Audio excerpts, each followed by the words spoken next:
अगर ये 24 का चुनाव हुआ तो भारत देश की जनता के चिथड़े उड़ जाएंगे, चिथड़े।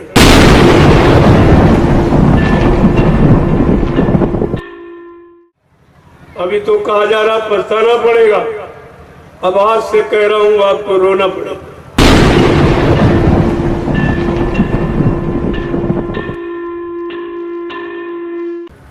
परमात्मा ने तुमको भी बुद्धि दी, ये बुद्धि परीक्षण का यंत्र है। इससे अच्छे बुरे पाप पुण्य शुभ अशुभ की पहचान की जाती है, माँ बहन बेटी बहू की पहचान की जाती है। ये परीक्षण का यंत्र, और आपने बुद्धि का प्रयोग ही नहीं किया, बल्कि बुद्धि को आपने गिरवी रख दिया। किनके पास? नेताओं के पास। कितने दिन के लिए? 5 साल के। एक दिन बुद्धि का दान किया, 5 साल के लिए तुम्हारा बुद्धि दान गिरवी हो गया। अब 5 साल आप कुछ नहीं कर सकते, ना कुछ कह सकते हो, चाहे जितनी परेशानी हो, चाहे जितना दुख तकलीफ हो, चाहे जितने टैक्स बढ़ जाए, चाहे जितनी महंगाई बढ़ जाए, चाहे बच्चों को बेरोजगार कर दिया जाए, लेकिन 5 साल तुम जबान नहीं खोल सकते। ये बुद्धि गिरवी है, आज तक कोई नहीं समझ पाया। जो अपने आप को विद्वान कहते पढ़े लिखे, वो भी नहीं समझ पाए। जो कर्मचारी अधिकारी बन गए, वो भी नहीं समझ पाए। जो प्रधानमंत्री राष्ट्रपति बन गया, वो भी नहीं समझ पाया। ये मतदान बुद्धि का गिरवी रखना है, और वो भी एक दिन के लिए 5 साल। और कितने साल हो गए आपको करते करते? 70 साल आजादी के निकल गए। 14 पंचवर्षीय योजनाएं आप बुद्धि को गिरवी रखते रहे नेताओं के हाथ, और तुम्हें कुछ नहीं मिला। और अब भी नहीं जाग रहे हो, अब भी सो रहे हो। जगाने का काम केवल संत महात्मा करते, बाकी जगाने का कोई काम नहीं। और आज भी आपको जगाया जा रहा कि अब भी जाग जाओ, अभी वक्त है गुनाहों से तू तौबा कर ले, फिर न कहना कि हमने सुना था पैगाम नहीं। ये तो बात आपको रखनी ही पड़ेगी। कब तक आप मार खाओगे? कभी तो आपको घूम के खड़ा होना ही पड़ेगा। अगर पहले खड़े हो जाओ तो तुम्हारा कुछ बच जाए, कुछ बच जाएगा, नहीं तो बिल्कुल नंगा कर देंगे। और तब तुम महात्माओं के पास आओगे तो महात्मा कहाँ से तुम्हारी मदद करे? कपड़े की व्यवस्था, रोटी की व्यवस्था, मकान की व्यवस्था, धंधे व्यापार की व्यवस्था, नौकरी चाकरी की व्यवस्था, खेती की व्यवस्था, कौन कौन सी व्यवस्था आपको है? इसलिए वो पहले से आपको जगा रहे हैं। अब भी जाग जाओ और अपनी बची पूंजी को बचा दो, न ये भी जाने वाली। सब तो चला गया, बचा कुछ। और सब कुछ खोने के बाद भी आपको जानकारी नहीं हो रही। बड़े आश्चर्य की बात तो ये है कि सब कुछ चला गया और तब भी नहीं जाग रहे, तब भी गफलत की नींद सो रहे आप। लेकिन महात्मा अपना कर्म कभी छोड़ दे, वो तो निरंतर धर्मोपदेश जो मानव समाज के हित के लिए है वो बराबर करते ही रहते।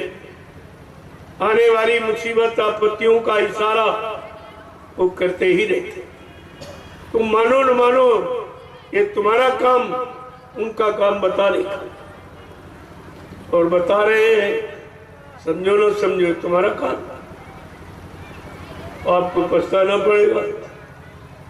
अभी तो कहा जा रहा पछताना पड़ेगा, अब आज से कह रहा हूं आपको रोना पड़ेगा।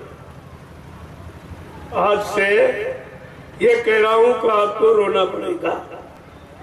ऐसी स्थिति बनती चली जा रही, और बनाने वालों ने सारा देश बेच दिया, कुछ नहीं बचा। इस भारत देश में कुछ बचा ही नहीं। ऐसा राजा कभी नहीं आया।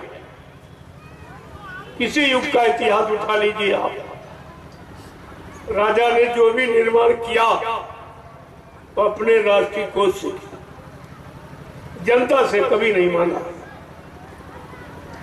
और आज का राजा सब जनता से मांग रहा और घुमा फिरा के महंगाई के द्वारा, टैक्सों के द्वारा, जीएसटी के द्वारा तरह तरह की योजनाएं अपना कर तुम्हारे से निकाला जा रहा है और तुम्हारी समझ में अभी नहीं है। डॉक्टर जब फोड़े का मवाद निकालता है तो मरीज को आराम मिलता है, वो समझ जाता कि इसने जो निकाला है वो हमारे आराम की, लेकिन ये जो निकाल रहे इसमें तुम्हें क्या आराम मिला। लेकिन कोई नहीं कह रहा है, सब चुप एकदम मौन खड़े हो गए। ऐसा डर गए कि मैं कह दूंगा सत्य तो नौकरी चली जाएगी, सत्य कह दूंगा हमारा व्यापार खत्म हो जाएगा। अरे व्यापार खत्म हो जाएगा, नौकरी चली जाएगी, इसकी चिंता आपको है, लेकिन देश चला जाएगा इसकी चिंता नहीं आपको। तुम जिस देश के नागरिक हो उस देश के बारे में आपको कोई चिंता नहीं। तो ये तुम्हारा कैसा नागरिकपन है कि नागरिक होते हुए और नागरिक बेचारा कुछ कह ही नहीं पा रहा, कुछ जवान नहीं खोल पा रहा। कितना अन्याय हो जाए, कितना अत्याचार हो जाए, कितना मतलब यानी महंगाई और कितनी गरीबी आ जाए, लेकिन आप कुछ कह ही नहीं सकते। तो फिर तुम्हारा जीने का अधिकार क्या है? आखिरकार किस लिए आप जी रहे हो? जब अच्छी सच्ची बात कहने का अधिकार नहीं तो तुम्हारा जीने का अधिकार ही नहीं। जी रहे हो लेकिन मुर्दा बन के जिए, जिंदा बन के नहीं। जैसे मुर्दा नहीं कुछ कहता है ऐसे तुम नहीं कहते, तो तुम्हारा जिंदा बन का मुर्दे को। इसलिए अब भी जागो, चेतो, उसमें आ जाओ। आगे का समय बहुत खराब कि आपका जीना मुश्किल हो जाएगा। अगर ये 24 का चुनाव हुआ तो भारत देश की जनता के चिथड़े उड़ जाएंगे, चिथड़े। तुम्हारे पास तुम्हारा कुछ नहीं बचेगा, तुम्हारे लिए कुछ नहीं बचेगा, न शासन, न प्रशासन, न व्यवस्था, कुछ नहीं बचेगा। ये सब उसकी व्यवस्था बना दी और विपक्ष भी एकदम मौन बैठा, कुछ नहीं कर पा रहा। तो विपक्ष का मतलब क्या हुआ? विपक्ष इसीलिए रखा जाता है कि अगला कोई मनमानी न कर पाए, लेकिन विपक्ष चुपचाप। कारण क्या, इनको भी पहले मौका दिया गया, ये भी इन्होंने ये किया। तो जानते हैं कि हमने भी यही किया अपने शासन में, अपने प्रशासन में हमने यही किया। अब ये कर रहे तो इनको हम कैसे कहें? इससे संकोच में ये सत्य को कह नहीं पा रहे, लेकिन परिणाम तो बुरा हो रहा। जनता के लिए सब तो बुरा ही बुरा दिखाई दे रहा है, सब दुख तकलीफ ही दिखाई दे रहे हैं, सब अत्याचार, अनाचार, भ्रष्टाचार, पापाचार, यही सब दिखाई दे रहा। तो इससे कौन सा लाभ मिलेगा?